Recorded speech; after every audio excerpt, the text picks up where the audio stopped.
How are we doing, everybody? I hope you're doing well. So today we're going to talk about three different terms that you have in your vocab, and it's pretty interesting lesson. I wish we were here in class. I could show a demonstration, and I think you all would really like. And yeah, it's just something that we're missing out on. But I'll describe it to you. No worries, I'll describe it to you. I think we'll all enjoy it. I think you'll like it. So moving on, let's see what we have. Describe what transduction is. How is transduction relatable to a barcode scanner at a store? All right, so I'll give you a few seconds, pause the video, and write down your response, and I'll get back to you here soon with it.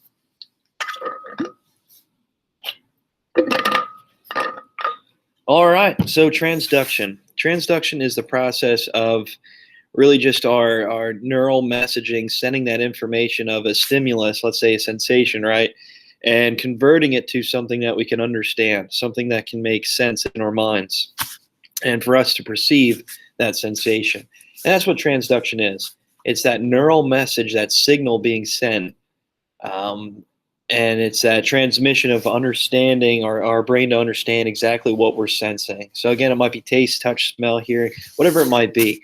Okay, and that information being transcribed, right? That information being sent as electrical signal, and our brain understanding that sensation from that signal is something that is what transduction is. And it's pretty interesting how that works. It's like a barcode scanner, right? So when you go to the store, you go through self-checkout, which is my favorite thing to do. You grab an item, you go over the barcode, okay? It sends that information to the computer, and the computer knows exactly what that item is just by the barcode.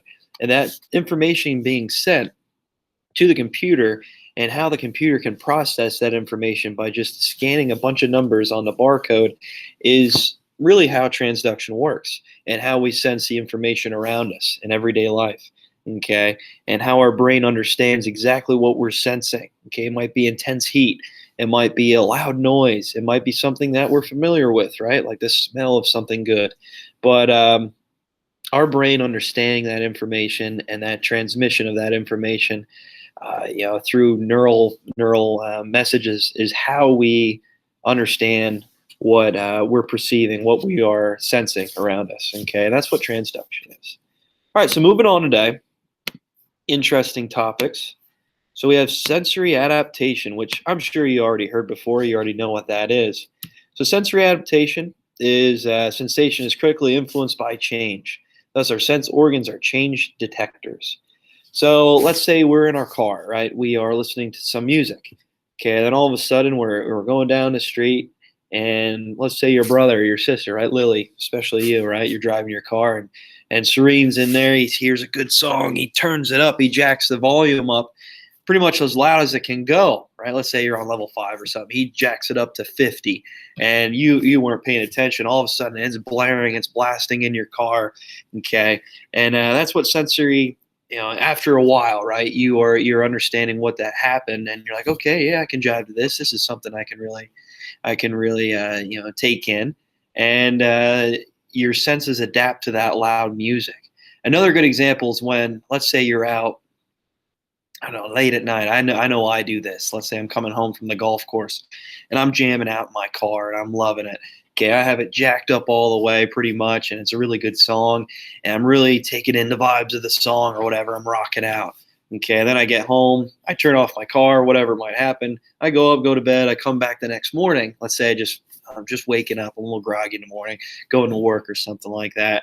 And I turn on my car, and bam, this loud music's going. It's like, oh my gosh, it's way too loud. I turn it down, and it's just something that the night before your senses adapted to that sound, because you're in the drive, you're in the type of mindset to understand, like, oh yeah, I'm rocking out in my car, I'm having a great time, and your senses adapted to that loud music. But then the next morning, you're not awake yet. You're not really into the mode of rocking out in your car and having a great time, right? And this loud music and this loud sound is just, oh, it's just terrible. I can't believe I was okay with this last night, but my senses adapted to it.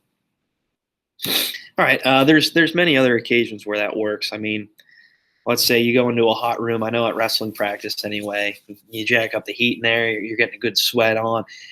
For someone that wasn't around that really hot, intense room, okay, you get in there, it's like, oh my gosh, it's really hot. But then after a while, you're in there working out. You're doing what you got to do to lose some weight or shed some pounds off, right? And then you get adapted to that sensation. It's like, you know what? It's not too bad. I'm not thinking about it right now. I'm just worried about getting my exercise and lose that weight. Or let's say you're playing a game outside, right? Let's say you're playing a soccer game outside. It's really cold out. Okay, I know, during this time in November, getting into December when let's say state playoffs are happening with football or soccer or whatever it might be. Okay, for someone that's just watching the game or someone that is, just going out into that weather, it's alarming, right? It's something that it's very cold and you really can't stand it at first. But then once you start playing, okay, once you start, getting involved in the game, you get adapted to that environment and you feel fine, right? You feel fine. And you're not really thinking about the weather, like how cold it is, or let's say how hot it is, right? Okay. It's certain environment that we get adapted to over time. And I know with football, especially with cold temperatures in November around this area, or if it's really raining out, okay, it's downpouring, and you're playing a game, and at first it's like, oh my gosh, this is terrible. How am I going to hold on to this ball? How am I going to run? How am I going to even see because of the rain coming down, splashing in my face? But after a while, you get used to it. Okay, you just adapt to that surrounding. Another good example here. Oh, yeah, so that's the sensory adaptation. How we, over time in our environment, we don't really think about, the sensation that's happening, or the information our body's taking in, and we just adapt to it. Our brain kind of turns off those receptors, and we just stay suited in our environment. Okay. Another good example is, well, if you're sitting in class here, as soon as you sit down on these chairs, especially these chairs here, holy cow, are they hard? They don't look comfortable at all. And you're sitting down on it. After a while, you don't feel it anymore. You don't feel the chair on your legs or on your bum, right? And you just kind of adapt to that surrounding, that feeling, I guess you could say. But at first, it gets a little uncomfortable, and then you get used to it for a while, and then let's say you're sitting in that chair for the length of the period, 45 minutes hits. It's like, okay, all right, I'm ready to get out of here, especially with Bowman babbling on up there talking about nonsense. No, I'm just kidding. But that's what sensory adaptation is. There's many other examples that you can come up with. If you want to come up with one and write it down, I'd like to hear about it. But those are some examples that I have. And let's just say one more here before we move on. Let's say you're in a room and Pizza Delight or JoJo's or Schiano's, and you smell the aroma of the great pizza that they're making back in the ovens, and all of a sudden you're sitting down there for 5-10 minutes, and it just kind of goes away, right? You don't think about it anymore. It's like, oh man, that smells really good. Whatever they have is, cooking back there is really good. And then all of a sudden you're sitting down, you're looking at the menu, you're talking to your friend, and all of a sudden you just don't smell it anymore. Okay, your senses adapt to the environment. All right, so thresholds. All right, so what is the weakest stimulus that an organ can detect? So the absolute threshold is a level of stimulus necessary for a stimulus to be detected. Although, let's say the stimulus is happening for a long period of time, okay, we might not detect it. Right? It might not cross our absolute threshold. It's very similar to what we talked about with a neuron firing, right? This is the first detection of a stimulus that we have. All right, so in many cases, we might be sitting in a room. Okay, there's a very faint sound going on, or a very faint music, let's say music going, and we don't hear it, we don't detect it. Okay, so we're sitting there, and all of a sudden, someone's jacking up the music even louder. Like Austin Hartman, especially in my one class, he listens to music with his earbuds on. I have to tell him to take it off. But after a while, let's say we're working on an independent activity, and he's jacking it up, and I don't hear it, and all of a sudden I'm like, yo, turn that down. See, that's our absolute threshold. It's the first time we detect a stimulus. Okay, in our car, especially, that's something that we really. Let's say we're going on a trip with a bunch of friends, and we're driving up to, let's say, Fields Grove or something like that, and you're playing music, it's fine for you up front, but in the back, they're just like, oh, I can't even hear you playing anything. It's like you turn it up. Once they first detect that sound, that music, okay, that's when that stimulus crossed their absolute threshold. So it's to the first detection of something. It might be lights, right? It might be it might be touch, taste, smell, whatever it might be. Okay. A good example too would be like the hearing test. Okay, when you're sitting there, you have the earbuds on, the headphones, and they're going through tests. It's like, hey, raise your hand once you hear a signal, if it's in your left or right ear. Okay, it might be the same thing with vision. Okay, whenever you see something pop up on the screen, raise your hand, and that's when your absolute threshold is triggered. Okay, that's a good example. All right, so moving on here. All right, so this is really just I guess you could say not for everybody, but for the average person, the detection of a threshold. So light a candle flame at 30 miles on a dark, clear night. So 30 miles away, we could see the light flash, okay, on a candle flame, which I don't know, that's hard to detect. But let's say there's a fire or something like that. We can detect that from 30 miles away, the light flashing, okay, especially for those SOS signals, like right when you get for just in case there might be something that happens. You break down, you open water, you have a light flash for 30 miles away. You could probably see it to help, you in distress. Sound. The tick of a mechanical watch under quiet conditions at 20 feet. I think I think that's something that I can really relate to. At my dad's house, there's always a clock on the wall that clicks. And then once ever I had a TV on or I was watching a movie or show, I was really getting engaged. And let's say that TV show ends, I'm just sitting there on my phone or something like that, or I'm ready to go to bed. All of a sudden, I hear the sound ticking, which I understand. I think that's something relatable for everybody. Taste 1 teaspoon of sugar and 2 gallons of water. Um, Yeah, I guess you could say that. That's on average. I don't know. Smell 1 drop of perfume diffused into entire volume of 3 bedroom apartment. I think I can pick up on this very well, especially with my cat. Oh my gosh. I'm sitting there playing video games way far away. I'd say like 40, 50 feet away. And his litter box is way in the back by the washer dryer in a separate room. And I can tell right away when he goes to the bathroom. Here he comes walking out. And then all of a sudden, oh, geez, he didn't bury it. Go figure. So with my absolute threshold, right, that's something I can detect almost instantaneous. I don't know. I think I have a great nose for that. I just hate smelling it. Touch. A wing of a bee falling on your cheek from a distance of 1 centimeter. I don't know about that. That's really tough to, I don't know, maybe. With someone tickling you, right, or someone touching you, it's like, oh, I'm not touching you. That game that you play, oh, I'm not touching you. I'm not touching you.